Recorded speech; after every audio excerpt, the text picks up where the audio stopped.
बिस्मिल्लाहिर्रहमानिर्रहीम। कुरान अल्लाह का अंतिम और सदियों से पूरी तरह संरक्षित रहस्योद्घाटन। एक शांत शाम थी। डूबते सूरज की सुनहरी चमक आंगन में फैल गई थी। पक्षी धीरे धीरे चहचहा रहे थे और एक हल्की हवा पेड़ों के बीच सरसराहट कर रही थी। पिता और पुत्र बरामदे में साथ बैठे हुए थे, शांत वातावरण का आनंद ले रहे थे। हमजा, लगभग 10 साल का एक जिज्ञासु लड़का, गहरी सोच में था। अपने हाथ में एक छोटा पत्थर घुमा रहा था। हमजा का सवाल। हमजा ने अपने पिता की ओर देखा।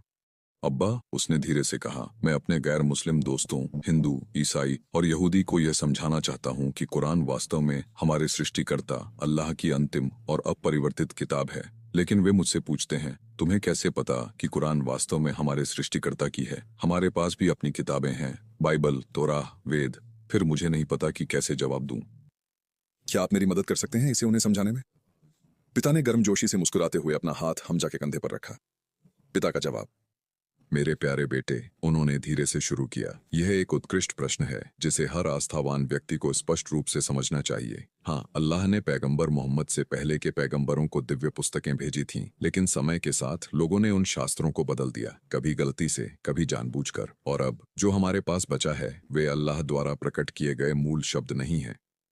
मैं तुम्हें समझाता हूँ कि ये किताबें आज कैसे मौजूद हैं। हिंदू धर्म ग्रंथ। हिंदुओं में, पिता ने कहा, सबसे पुराने और महत्वपूर्ण 4 वेद हैं। 1, ऋग्वेद, उनके देवताओं के लिए स्तोत्र और प्रशंसा। 2, यजुर्वेद, अनुष्ठान और बलिदान। 3, सामवेद, गीत और मंत्र या अथर्ववेद, दैनिक प्रार्थनाएं, ताबीज और उपचार के शब्द। फिर सैकड़ों अन्य ग्रंथ हैं, उपनिषद, पुराण, महाभारत, रामायण और भगवद गीता। लेकिन इनमें से किसी का भी एकल अपरिवर्तित मूल प्रति नहीं है। समय के साथ कई संस्करण प्रकट हुए जो विभिन्न लोगों द्वारा लिखे गए थे। यहाँ तक कि हिंदू विद्वान भी सहमत हैं कि वेदों को कई तरीकों से संशोधित, पुनः संकलित और अनुवादित किया गया है। ईसाई धर्म ग्रंथ। अब ईसाइयों के बारे में पिता ने जारी रखा, वे बाइबल का अनुसरण करते हैं जिसमें 2 मुख्य भाग होते हैं। 1, पुराना नियम जो यहूदी तोराह के समान है। 2, नया नियम जो पैगंबर ईसा यीशु के बारे में है, लेकिन एक भी एकल बाइबल नहीं है, कई संस्करण हैं। प्रोटेस्टेंट बाइबल में 66 किताबें हैं, कैथोलिक बाइबल में 73 किताबें हैं, ऑर्थोडॉक्स बाइबल में 81 तक किताबें हो सकती हैं। प्रत्येक संस्करण में श्लोकों, अध्यायों और अर्थों में अंतर होते हैं, और चूंकि इसे सदियों तक हाथ से नकल किया गया, कई बदलाव आए, कुछ छोटे, कुछ बड़े। इसीलिए आप king James version, new international version, good news Bible और अन्य के बारे में सुनते हैं, जो सभी अलग अलग तरीके से अनुवादित और संपादित किए गए हैं। बाइबल मूल रूप से अल्लाह का संदेश थी, लेकिन पैगंबर ईसा को प्रकट की गई मूल इंजील अब अपने शुद्ध रूप में मौजूद नहीं है। हमजा ने ध्यान से सुना जब उसके पिता ने जारी रखा, यहूदी लोग तनख का पालन करते हैं जिसमें तोराह शामिल है, जो पैगंबर मूसा, नेवीम, पैगंबरों की किताबें और केतुविम जैसे भजन शामिल हैं। तोरा वास्तव में अल्लाह की किताब थी, लेकिन समय के साथ इसके कुछ हिस्से खो गए या फिर से लिखे गए। विभिन्न यहूदी समूह जैसे कि ऑर्थोडॉक्स, कंजर्वेटिव, रिफॉर्म, यहाँ तक कि थोड़े अलग संस्करणों का पालन करते हैं। मेरे बेटे, आज जो बचा है वह मूल तोराह नहीं है जो पैगंबर मूसा को प्रकट की गई थी। पिता ने करीब आकर धीरे से कहा, मेरे बेटे, जब मैं अपने गैर मुस्लिम दोस्तों से बात करता हूँ तो वे अक्सर कहते हैं, अतौफ्तु, हमने केवल बाइबल को सरल भाषा में अनुवाद किया। यही कारण है कि हमारे पास कई संस्करण हैं, लेकिन आपको समझदारी से जवाब देने के लिए तैयार रहना चाहिए। उन्हें बताएं, अगर कोई अल्लाह के मूल शब्दों को बदलता रहता है तो हम कैसे भरोसा कर सकते हैं कि वह संदेश दिव्य है?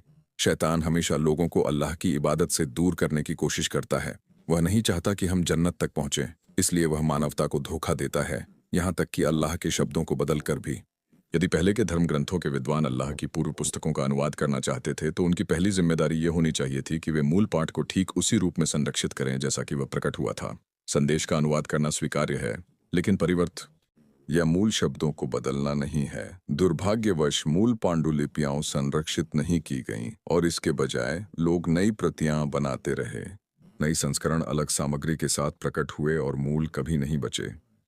अल्लाह के शुद्ध अपरिवर्तित शब्द सुरक्षित नहीं रहे, जिससे विकृति और भ्रम का द्वार खुल गया, जो शैतान के लक्ष्य का परिणाम है कि वह लोगों को अल्लाह की इबादत से भटकाना चाहता है। इसलिए वह मनुष्यों को दिव्य मार्गदर्शन को बदलने के लिए प्रभावित करता है।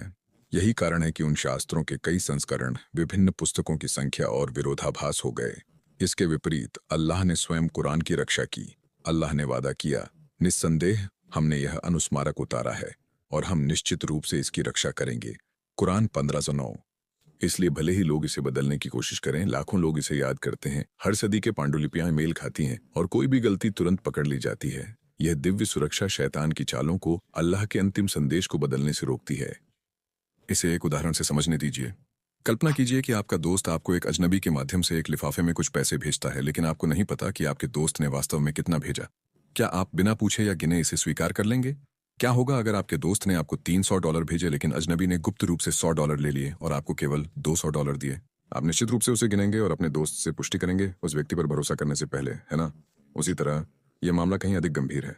यह हमारी मृत्यु के बाद की अनंत जीवन से संबंधित है। हमें सावधानी से सोचना और समझदारी से चुनना चाहिए। एक तरफ कई किताबें हैं जिन्हें समय के साथ कॉपी, अनुवाद और बदला गया है। दूसरी तरफ एक दिव्य किताब है, कुरान, जिसे खुद अल्लाह ने पूरी तरह से संरक्षित किया है, शैतान की छेड़छाड़ से सुरक्षित। यह अपरिवर्तित है, हमारे सृष्टिकर्ता का शुद्ध संदेश, कुरान, अंतिम और संरक्षित रहस्योद्घाटन। हम जाने एक पल के लिए सोचा, तो बाबा, अगर वे सारी किताबें बदल दी गईं तो कुरान कैसे अलग है? उसके पिता मुस्कुराए। यही कुरान की खूबसूरती और चमत्कार है। जब अल्लाह ने इसे हमारे पैगंबर मोहम्मद को प्रकट किया तो उन्होंने इसे खुद संरक्षित करने का वादा किया। वास्तव में यह हम ही हैं जिन्होंने कुरान को उतारा है और वास्तव में हम ही इसके रक्षक होंगे। सूरह अल-हिज्र 1927। हजारों साथियों ने पैगंबर के जीवन काल में कुरान को शब्दशः याद किया। इसे उनके पर्यवेक्षण में लिखा भी गया और बाद में खलीफा अबू बकर और उस्मान के अधीन पूरी तरह से संकलित किया गया। तब से 400 से अधिक वर्षों पहले हर मुस्लिम पीढ़ी ने इसे बिल्कुल वैसे ही याद किया और पढ़ा है। किसी भी शब्द, अक्षर या ध्वनि में कोई बदलाव नहीं। आज का कुरान हर देश, हर मस्जिद और हर पाठ की भाषा में समान है। यह संरक्षण स्वयं एक जीवित चमत्कार है। अल्लाह की चुनौती मानव